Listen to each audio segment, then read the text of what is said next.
Hey, Tim Frisch with A Frisch Perspective here. One of the pastors that gets a lot of attention, both positive and negative, is a high-profile pastor out in California of Saddleback Church, Rick Warren. And I noticed a story that's starting to go around, and this website here really gives a very negative picture of Rick Warren and something that he has done recently. It says, exclusive Rick Warren Church has blacks-only worship. No white members allowed. Now, the way that this article presents this, and even the picture here, is very provocative. And they are making some very strong criticisms, but I think it's good to really take a look at what Rick Warren actually put out to his church. And you can see here later in the article, they do actually have an image of what Rick Warren wrote to the church. So this was dated Friday, December 11th. It starts out with James 2:6. If you say to a person in pain, God be with you, I hope you stay warm and get plenty to eat, but you do not give that person whatever they need, your words are worth nothing.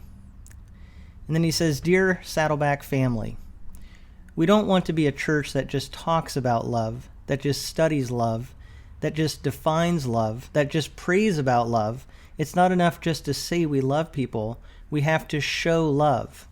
So what he's saying there is actually really good. We don't want to just talk about love. We do actually want to demonstrate it. That's certainly biblical. He says, I can't wait to share with you my vision for the next year and how we're going to continue loving and serving people who are in pain. But right now, before the year is over, we're starting with our black brothers and sisters. So one of the things I think to take into context is he is talking here in this note about reaching out to people who are in pain, and that's obviously an emphasis that their church is trying to make. And he goes on from making that general point about reaching out to people who are hurting to talking specifically about the black community.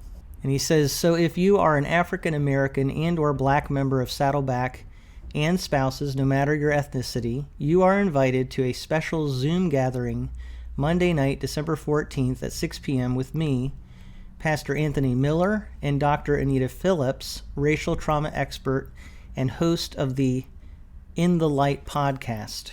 Our worship team has also arranged a one-of-a-kind gospel experience.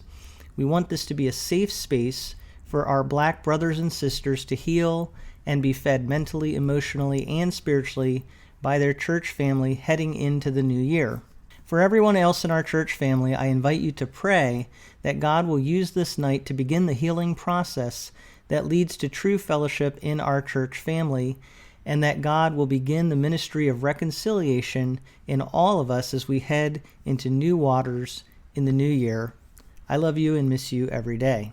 So I wanted to read this, and one thing I want to do is get your take on this. I certainly love to hear people's comments and interaction. Just try to keep your comments and conversation edifying and constructive and helpful to discussion. But one of the points I would say just in looking at this is that it is easy for people to be quick to judge, especially with high-profile pastors. They tend to be prone to having a lot of criticism as well as praise, but certainly Rick Warren does get a lot of criticism. And I don't think it's a problem that we want to reach out to people who are hurting. I think the church actually is called to do that, and certainly promoting love and fellowship is a good thing. One criticism, though, that I think could be legitimately raised here is when we do things that really just kind of highlight our differences and almost reinforce the differences that we have with other believers because we're emphasizing those differences. And I think that can happen when it comes to our ethnicity. Ultimately, we do want to see ourselves as one in Christ. And in our culture, we have so much that leads us to dissension and to eyeing each other as different and being suspicious of one another. So one criticism is having an event like this going to help, or is it going to reinforce some of the dissensions that we have in our culture?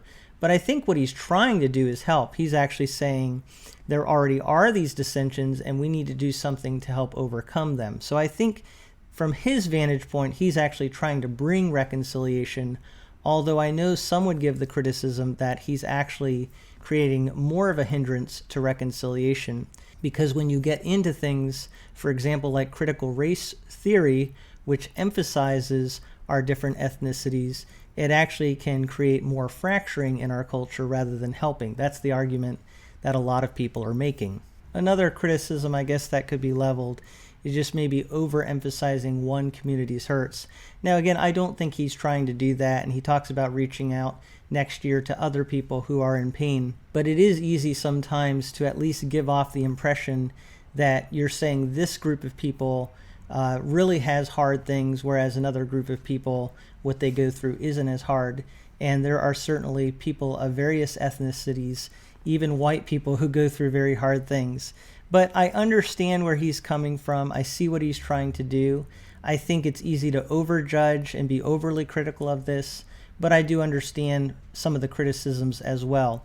So I just wanted to share some of my thoughts. Again, I'd love to hear what you think in the comments below.